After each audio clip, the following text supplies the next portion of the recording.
Hi and welcome to the Fancy Comma YouTube. Today I'm joined by Dr. Luz Cumba Garcia, an immunologist, policy advisor, and science communicator dedicated to advancing equity, international collaboration, and public engagement in science and policy. She recently served as an advisor for sustainability at the U.S. Department of State, where she supported the U.S. President's Emergency Plan for AIDS Relief, PEPFAR, in strengthening health systems and promoting sustainable global health policies. As a AAAS Science and Technology Policy Fellow, she contributed to U.S. Mexico health cooperation at the State Department and supported Arab-Israeli scientific collaboration through USAID's Middle East Regional Cooperation MERC program. She was recognized with the Union of Concerned Scientists Science Defender Award for her COVID-19 communication efforts in Spanish. She recently founded SciPolicy Global Strategies, LLC, offering consulting services and workshops that empower early career scientists to engage in science communication and evidence-informed policymaking around the world. And I also wanted to add that she does this both in English and in Spanish, which I think is incredible. So welcome, Luz. You are an immunologist, policy advisor, and science communicator. How did your career path bring these fields together, and how do they complement each other in your work today? Thanks for the invitation. I'm happy to be here. My career started in biomedical research. I'm an immunologist by training, born and raised in Puerto Rico, if you're wondering about the accent. And then I did my master's degree in immunology at University of Granada in Spain. And then I went to Mayo Clinic in Rochester, Minnesota to do my PhD in immunology as well. I realized that although research I know is very important, specifically basic translational, I used to do a lot of clinical samples testing. It was not enough for me. I wanted to do something else. And I started getting training in policy, in science policy, and diplomacy and communication, and realized that these soft skills, or what people call soft skills, right? Communication especially, are essential to ensure discoveries, to foster collaboration across different disciplines and countries, and also to reach people and inform decision making. A lot of people don't know the power that they have in decision making as well, especially we as scientists. And that led me to slowly start transitioning into a more full-time role in policy advising. I'm based in the DMV area. I first came to DC as a policy advisor for a government relations firm that is called Lewisburg, that is based in Capitol Hill in Washington. And later I applied to the AAAS Science and Technology Policy Fellowship. I always had in mind applying to this fellowship. I saw dear mentors of mine and friends and alumni of the program, and saw all the amazing things that they were doing with their careers. And I tried to be very strategic while I was completing my PhD at Mayo Clinic to build my resume in a way that I would be competitive to apply to the fellowship. So long story short, I applied to the fellowship, got in the first time in 2022. And it's a very long process. The fellowship is like a year-long process with 3 rounds of interviews and writing a policy memo and so on. And I got my first government job with USAID, with the U.S. Agency for International Development, where I work in the Bureau for the Middle East. And then during my second year of fellowship, I transitioned to the U.S. Department of State, where I work at the Office of Mexican Affairs as a health advisor between the U.S. and Mexico in all things global health, regulatory affairs, and outbreak response, and you name it. And then I went as a contractor with PEPFAR, right? When I finished the fellowship, I went as a contractor with the U.S. President's Emergency Plan for AIDS Relief as an advisor for sustainability. Through all these roles, I always saw myself as a science communicator, right? Not only with policymakers that were like the primarily audience that I was dealing with, policymakers, diplomats, science attachés and all that. Also how scientists could engage with policymakers, how they can communicate their science to policymakers. And I wanted to integrate all these 3 fields, the scientific rigor, the policy strategy, and the importance of having clear communication to help the government in that time. So you've worked at the U.S. Department of State, and you were previously, correct me if I'm wrong, a AAAS fellow at USAID. What were those experiences like, and what did you learn from working at the intersection of science policy and diplomacy? Yes, my time at the State Department was very transformative. I learned a lot, both at the State Department and USAID. At USAID, when I served as a AAAS fellow, I worked in a program that was called the Middle East Regional Cooperation Program, or MERC. It has been around, well, it was around for 40 years since Camp David. And it was basically a diplomacy tool. We gave research grants to Arab Israeli scientists in the Middle East in order for them to collaborate. We know the Middle East is a very unstable political. They have a lot of political instability, especially now, without going into too much detail, right? But this program was a beautiful program because it was a tool to make them talk to each other and to sit at the same table.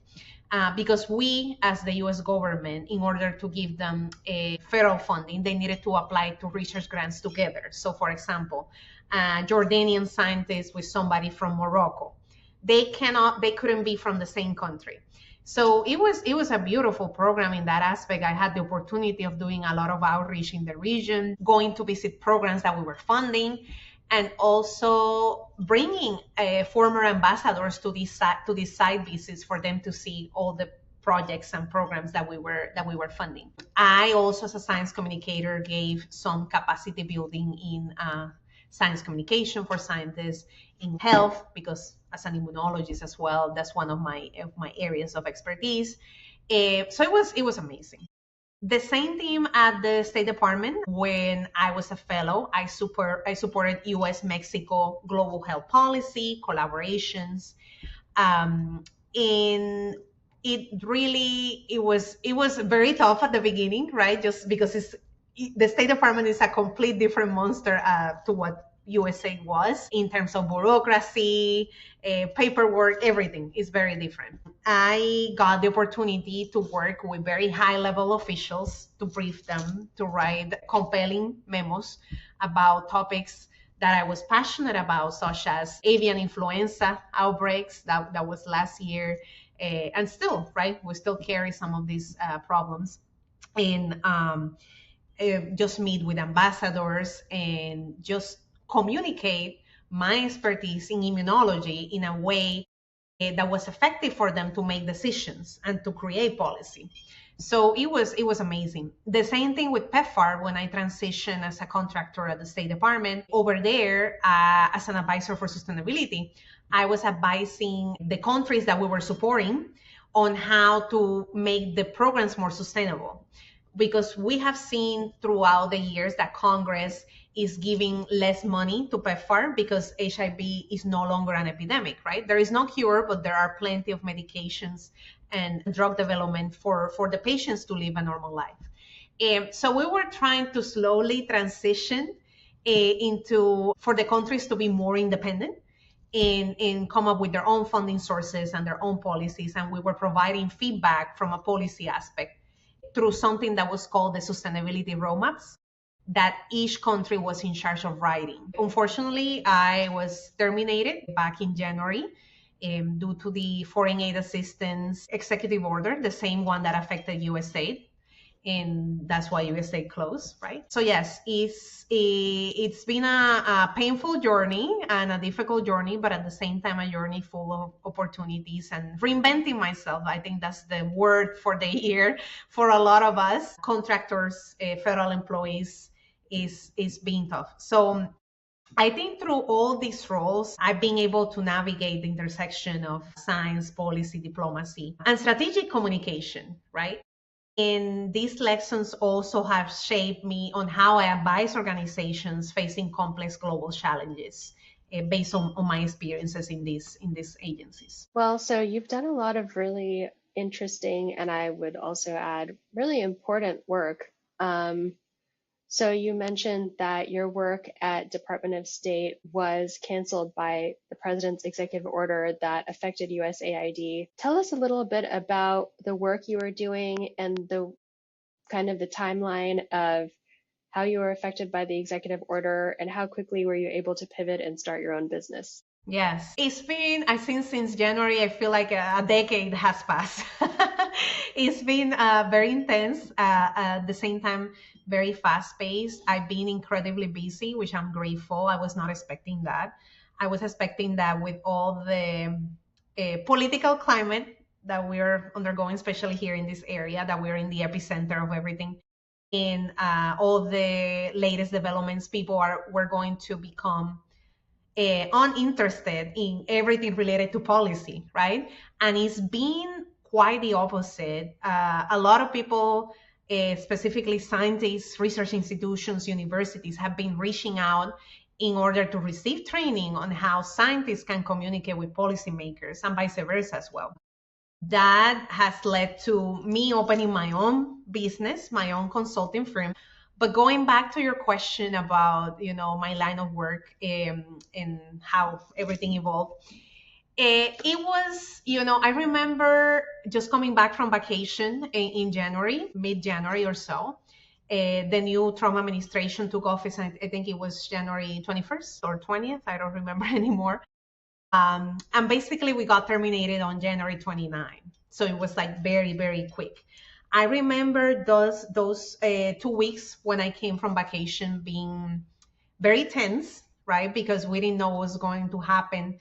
We received a heads up from my contractor, because I was a contractor with PEPFAR, saying that we might receive a stop working order any minute now.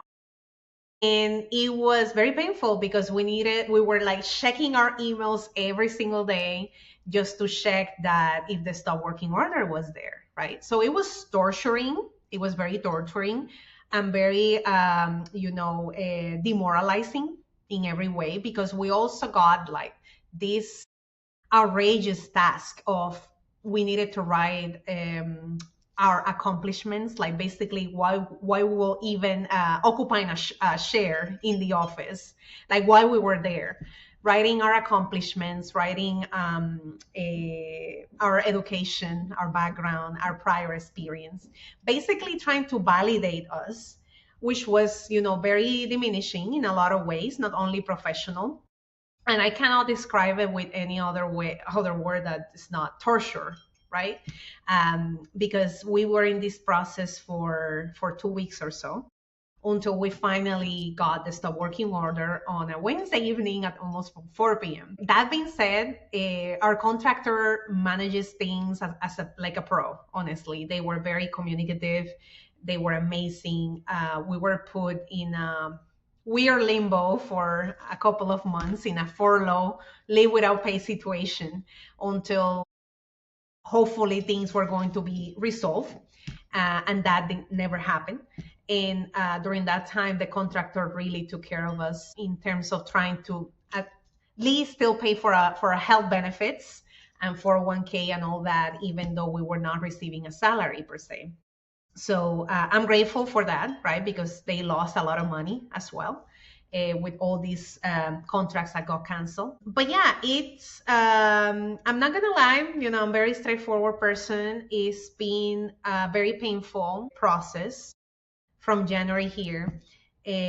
Lots of tears, right? Like most of the people that have been through this process, in questioning myself, and a lot of thinking and reflecting of what to do next. I'm always been passionate about communicating science. Offering capacity building workshops and training for scientists and policymakers. And it's something that I always did on the side as a side hustle, while I still was working for the government or in the private sector. So now I have put that role more front and center since I opened my own LLC. It's called SciPolicy Global Strategies.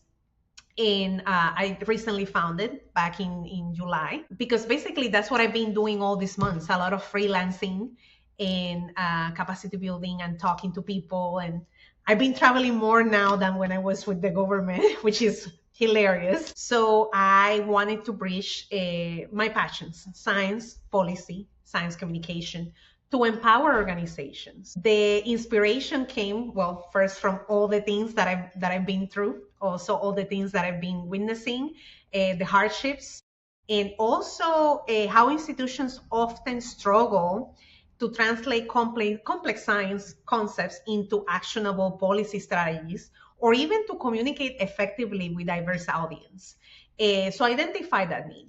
And also, during my time at the State Department, I work a lot on regulatory affairs, regulatory policy, which is working with FDA and other regulatory agencies. So I also wanted to add that aspect of policy, which is very different, right, to diplomacy or public policy in general, to my business. So I offer strategic advisory, I offer training and communications in areas such as global health, regulatory policy, also science diplomacy, AI. I'm doing some AI policy and governance right now, in biomedical research. So I divided my business in three pillars, right? We provide the consulting piece, which is the advisory piece in science communication, global health, all these topics that I mentioned.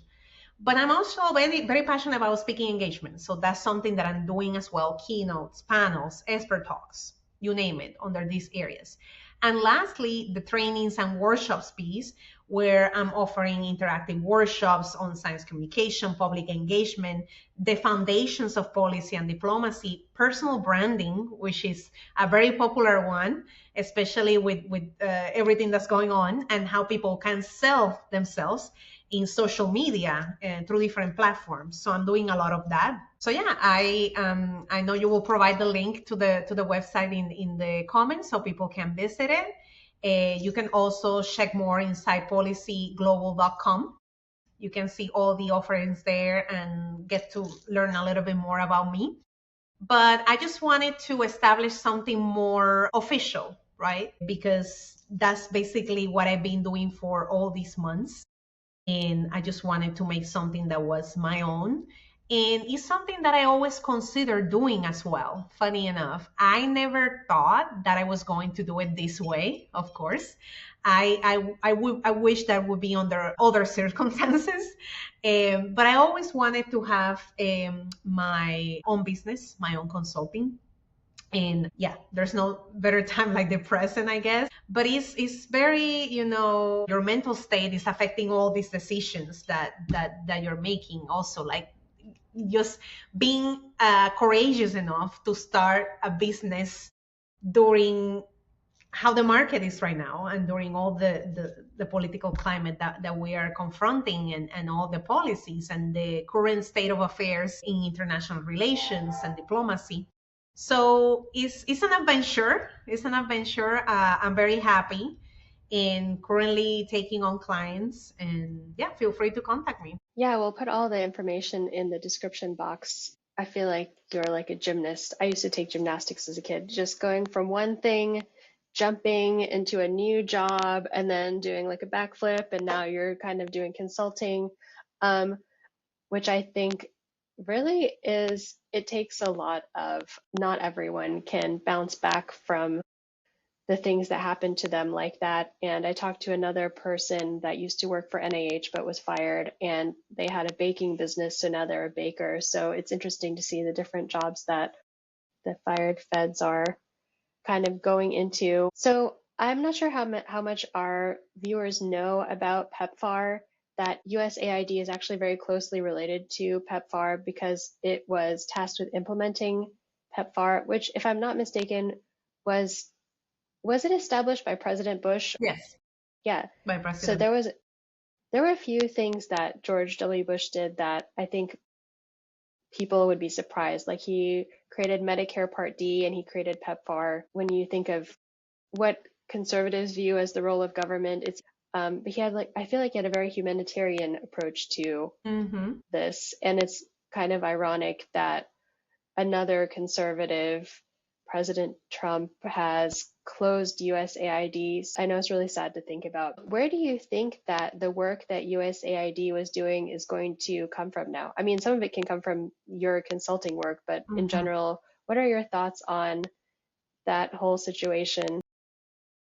Yeah, that's a great question. A lot of colleagues and friends of mine have been affected by, eliminating USAID that are out of the US, right? Actually, because USAID used to give a lot of contracting opportunities and funding to other countries for development. I think in terms of the funding, people now, the funding landscape has changed completely, right? I don't think the federal funding is an option right now based on the current state of NIH, NSF, other important agencies that used to fund scientific projects. Nonprofits, foundations, NGOs, they have a significant and crucial role in order to keep advancing science in general through contracting, through maybe offering funds, grants to laboratories, to research laboratories, to research institutes.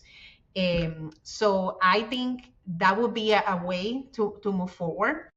Of course, these funds are limited, specifically when it comes from small nonprofits and small organizations. It's not like they have unlimited resources, of course. So it's very difficult, right? And I would love to give you a concrete answer, but at this point, I don't think a lot of people know. What I do know is we have the power of creating our own opportunities.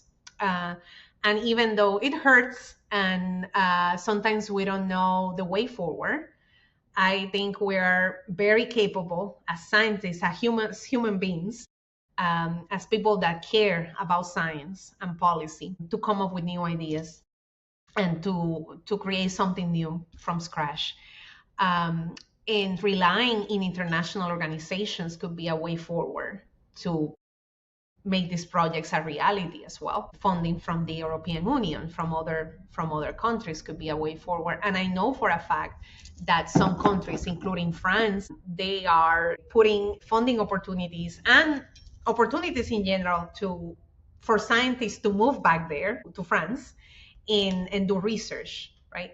Which, creates a problem here for the US as well, because you're taking the talent from the US could bring bigger repercussions in the future. But at this point, I think it's important to be mindful and be selfish a little bit and think about yourself in a lot of ways and in your mental health, your mental state. And a lot of people are opting just to leave the US at this point. I do have a couple of friends and colleagues that have done that. So yeah, I wish I could give you a definitive answer, but we just have to wait and see how things pan out. So do you keep in touch with your USAID friends? Are those the people that have left the country? Like, where are they going? Yeah, some of them are even going back to school. Some of them, I know a couple of them that are going back to do their master's degree, which is amazing. I did my master's degree in Spain, in Granada. So they're going back to school. They are just going back to some projects that they have pending that they didn't have the time or the energy to, or maybe they were in conflict of interest, right, to work on these things. So some of them are going back to school. Others are going to do postdocs or do research. Unfortunately, in policy, I haven't seen a lot of opportunities in Europe. I'm monitoring them myself, but yeah, it's a challenging situation. Well, so you were a AAAS fellow at USAID. I think the last AAAS USAID fellow for a while, and you advanced scientific collaboration in challenging contexts. Can you tell us a bit about what you did working with USAID as a AAAS fellow and how that ties into your current work? So at USAID, I manage research grants and I also evaluate research grants that brought together scientists from different areas across the Middle East on issues like water, agriculture, and health as well. It was interesting because I diversify my portfolio in terms that I always consider myself to be an immunologist, to be a health person. And I was evaluating research grants from across disciplines, from AI, food security, energy, different things. And also I needed to justify those grants with a committee that was composed by people from USAID and the State Department. So it was not only understand the project, it was also explaining why we should or we should not fund this project. So, and something that I learned from this is that those partnerships weren't just about research outputs in general. They were creating networks of trust and dialogue, especially in such a complex region such as the Middle East, that those dialogues could still influence regional cooperation today, to this day. I'm hopeful it will. We all know about the difficult situation between Palestinians and Israelis in other areas. But I'm still hopeful that those seeds that we planted eventually will be fruitful again in the near future. What really struck me the most is how science could open doors where politics often close them, right? And I saw that firsthand when I was there conducting outreach, how science was opening doors that the politics were closing. And we needed to be even super mindful of when we have a list of attendees for events, all things. We couldn't even put that public, right? Because of the sensitivities and people could even get killed, right? Which was crazy. I would never think of that outcome if I was not in that position, because fortunately enough, I was born and raised in a country that things are not like that, right? So it was very shocking at first to see that. But also those experiences reinforce my belief that science diplomacy is not only about advancing knowledge, but also about fostering peace in such a region like the Middle East, resilience, and sustainable development. Going among those things, I'm hopeful that that word might be influencing global development. If not today, maybe tomorrow, right? Because given the current state, we don't know. In my case, I'm just living one day at a time. And I'm sure a lot of people are doing the same. But I think, just having faith that all those seeds that we planted will grow in the future for sure. That was really powerful what you said about coming in and fixing what the policymakers were doing with science. I feel like that's something that really gets overlooked a lot in all across the policy making, is scientists really do a lot of the heavy lifting without really getting any recognition for it. Like when I think of USAID, I don't immediately think of science. I think of humanitarian assistance and like making sure people have food and stuff. And I don't really associate that with science, but you are a immunologist that was doing this work. So tell us about your new business venture. What inspired you to start it? You posted on LinkedIn that it was something you thought of doing for many years, and so it's kind of like a dream realized. How does it build on your career experiences in science, policy, and communication? Yes. So like I mentioned before, it was, a combination of all my passions together: policy, science, communication, diplomacy. And the inspiration came out of the necessity.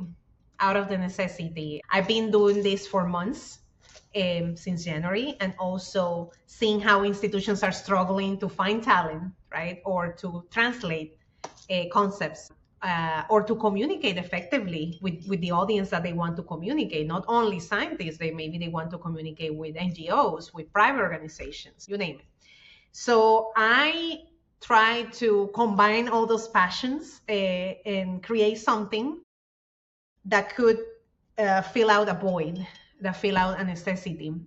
Being bilingual, right, from Puerto Rico, I think that brings an extra asset to the combination in terms that I could talk English, Spanish, literally and figuratively, talking a different language and connecting American businesses with businesses in Latin America, organizations in Latin America, based also on the experiences that I had and the contacts that I had when I was working with the federal government, both at USAID and the State Department. So leveraging on all that, on all those relationships, on all those experiences, on all those contacts, That's why I created SciPolicy Global Strategies. It's something that was close to my heart for a long time, and I finally, out of necessity, not the ideal situation, of course, got the courage to start it. So I'm just excited to bring together all my experiences in research, government, and policy to help clients to amplify their impact. So what types of clients do you work with, if in case anyone's watching this video and they feel like they may need your services? What kinds of things do you do for people at Yeah, SciPolicy? research institutions, government agencies, nonprofit organizations, industry as well, pharma, based on all the different topics that I mentioned before that are not only, I try to diversify myself in a way that I can help several stakeholders, right, including industry that are more into the regulatory policy area. And yes, just informing decisions, helping them to navigate through that with the goal of advancing global health and development, which is the main goal that I have. That's why I divided the services in three pillars: consulting, speaking, and capacity building. I also work with students organizations as well. I actually had a couple of trainings and workshops visiting student organizations at different universities. So that's something that I do as well. And you do these in English and also in In Espanol. Spanish.